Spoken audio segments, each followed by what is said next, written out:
Ang boring. Boring ba? Kasi sabi ko lang, di ba? Anat, si Max tinatanong ko, hindi ikaw. Porket nililigawan ka na niyang pangit na yan, traitor ka. Hindi pantay eyeliner mo. Hindi pantay? Pantay Lumi. Ganda nga bagay sa'yo. Ano ba? Landian right in front of my single life? Kung bored ka, what if mag-rate ka na lang ng mga nakatalking stage mo ngayong 2022? Parang napakadami nun ha. 3 lang sila. 3 kasi tig-4 sila, Nat. Hanip ka ha. Huwag ka sumabat kung ayaw mong tapean ko yung bibig mo. Si Jero, si Tyrone, at saka si Aida nakakadrop mo lang last week. Ano rate mo sa kanila? Ayoko. Pero 4 out of 10 si Jero kasi masyado siyang friendly. And parang hindi na ako nag-e-exist kapag kasama ko siya. 6 out of 10 si Tyrone. Gwapo kaso tanong na tanong kung gwapo ba siya. Nakakainis like nagkukwento ko sabay tatanong ng ganun. O di ikaw na. Eh si Aiden.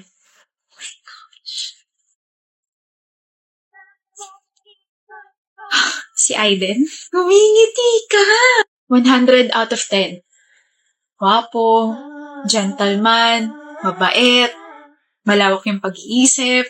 Kaso, ang taas masyado tsaka hindi ako gusto. Sino may sabing hindi kita gusto? Lumi, bakit parang naging lalaki yung boses mo? Hi. Aiden. Tara Max, iwan na natin sila. I think the world is healing na magkaka-love life na sila. Tara. Hoy! Dali. Sino may sabing hindi kita gusto? Wala. Umamin ako sa'yo. I told you I like you. Huh? Wala akong... Sa last call natin, 2 weeks ago. Don't tell me, tulog ka nung umamin ako sa'yo. Sorry, antukin lang. Kaya pala hindi ka na sumagot hanggang sa makatulog na ako. Tapos days after, dinlock mo na agad ako. Sorry na.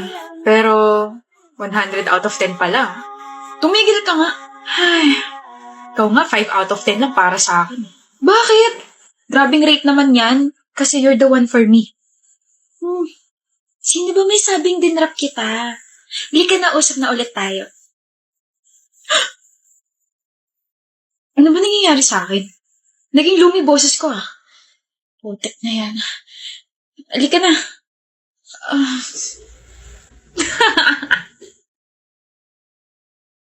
Happy anniversary, love! Oh, sa akin ba yan? Ito agad napansin mo? You won't greet me? Sorry. Happy 2nd anniversary, Chandra. Walang endearment na kasama? Big deal ba? Hindi naman. O, hindi pala eh. So, akin ba yung box na yan? Oo. Akin na to ah. Walang thank you? Thank you. Open ko na. Ano to? Bakit puro pagkain tsaka letters? May bulaklak pa na hindi ko naman alam kung saan ko ilalagay. Those are your favorite snacks. And about sa mga letters, nagsulat ako kada araw simula ng first anniversary natin. Tapos yung flowers dyan, nanood ako ng video paano gumawa yan. Ito lang? What do you mean ito lang? Ito lang? Walang kasama ng sapatos, Chandra? Yung tig 11,000 na sapatos na sinabi ko sa'yo.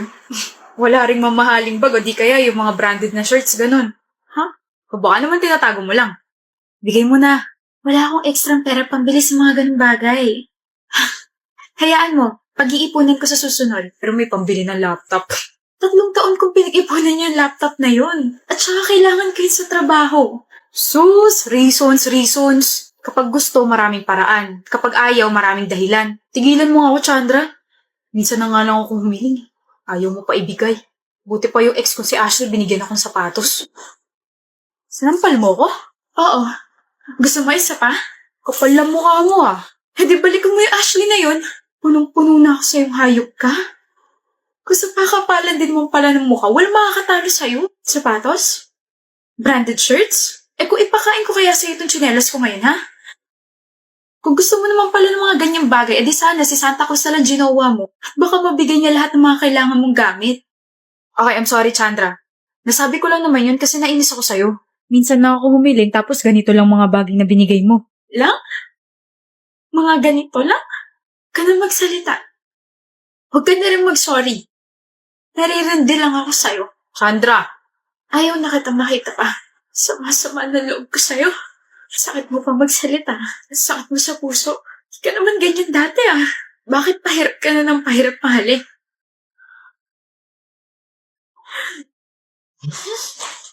Wisit na box. East! Kanina ka pa nandyan? Ano sinabi sa'yo ni ma'am? Pinagalitan ako sa quiz tsaka sa pagtulog ko. Teka, bakit mo gusto malaman? Para kasing kasalanan ko kaya ka napagalitan eh. Bakit mo naman naisip yan? Mori, pasensya ka na kung palagi mo akong iniisip kaya napanaginipan mo ko. Ano? Pasensya ka na kung nahulog ka sa akin, na you can drive me crazy, and I'm sorry kung shy king ka lang. Nangaasar ka ba? Uy, hindi Hindi ako ganong klaseng tao. Pero totoo ba nagsasalita ko habang tulog kanina? Oo. Ang dami mo pa nga sinabi. Gumagalaw pa pati katawan mo. Diyos ko. Hala, nabangga ako sa hangin. Hala, ikaw pala yan, Amory. Grabe ka na. Don't tell me, pati yan nasabi ko. Nakakahiya. Teka, lakas mo mang asar. Baka kala mo nakalimutan ko na yung sinabi mo kanina. Alin dun? Yung may gusto akong iba o yung may laway ka pa sa gilid ng labi mo? Inulit pa nga. Totoo naman kasing may laway ka pa sa gilid ng labi mo. Oo na. Di na kita crush. Heartbreaker. Panaginip breaker. May gusto akong iba. Alam ko, okay? Hindi mo na kailangan ulit-ulitin. Kaya nga hindi na kita crush. Amory. Ano? May gusto akong iba. Oo na. Kaya ka mababa sa quiz kasi slow ka eh. Iba na nga gusto ko. Ano bang pangalan mo? Amory Ibanez. Tanggalin mo yung Nyez. Amory iba. Oh. May gusto kang iba. Iba? Amory. May gusto akong iba. Nyez. May gusto ako kay Amory Ibanez. Iba? Ang pangit mo umamin, nakakabobo. Gusto mo turuan kita ng mga banat? Grabe Then pwede mo ba akong turuan ng mga banat mo? Aray! Bakit? Nanghina tuhod ko dahil sa'yo.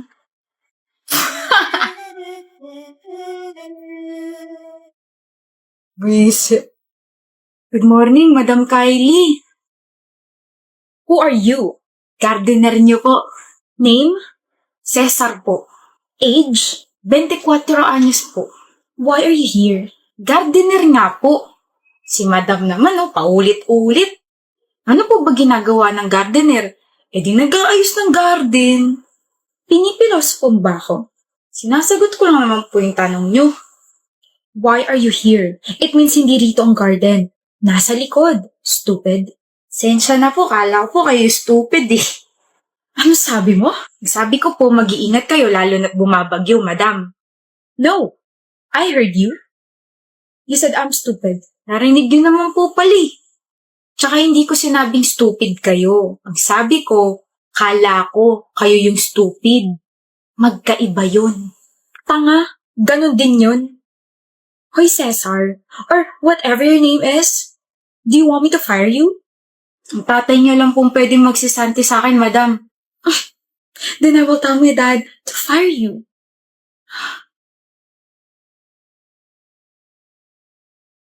Nakalis na. Nakawan na natin tong bahay na to. Makapobre pero mayaman. Okay na rin. Tama lang na dito ako nag-apply. Madam. May pulis po sa labas. Oh yes, I called them. Thank you. Good morning, ma'am. Police officer? Yes po, ma'am. I don't care who you are. Pumasok na kayo.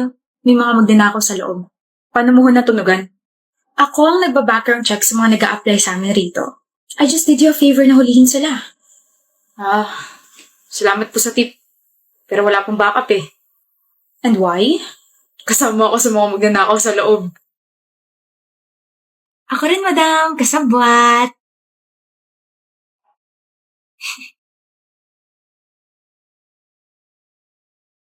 Pasok. Excuse me, miss. May nakaupo ba rito? Miss, kandong ka na lang sa akin. What? I mean, wala. Walang nakaupo dyan. Thank you. May I ask kung saan bansa ka pupunta? Naku, hindi ako aalis. Wala naman kasi akong pera pang ibang bansa, kaya Hinatid lang namin yung pinsa namin. Ayun siya ako nakain. Ikaw, saan ka pupunta? Canada. Oh, vacation? No. I'm staying there for good. Bakit? New environment, I guess. Hindi na kita makikita kahit kailan? Pardon? Wala? Hindi ka na babalik dito? Bibisita ganun? I don't know.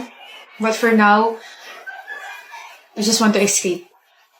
Mag-iingat ka. Thank you. Ikaw rin. Sige, mauna na ako. Pangalan? Excuse me. Ano pangalan mo? Aaron. Ako si Bam. As in, B-A-M-N. Bam. Bye, Bam. By Aaron. Love life na naging flight. Ha? Bam? Bam? Aaron? 5 years ago, di ba nag-usap tayo dito sa mismong airport? Yeah, I know. Aaron. What a coincidence. Kumusta? Ayos lang ako. Saan ka pupunta? Canada. I'm staying there for good. Ikaw ba? Dito na ulit ako sa Philippines titira. It's nice to see you again, Aaron, pero kasi kailangan ko na umalis. We'll see each other again, right? Ha? Wala.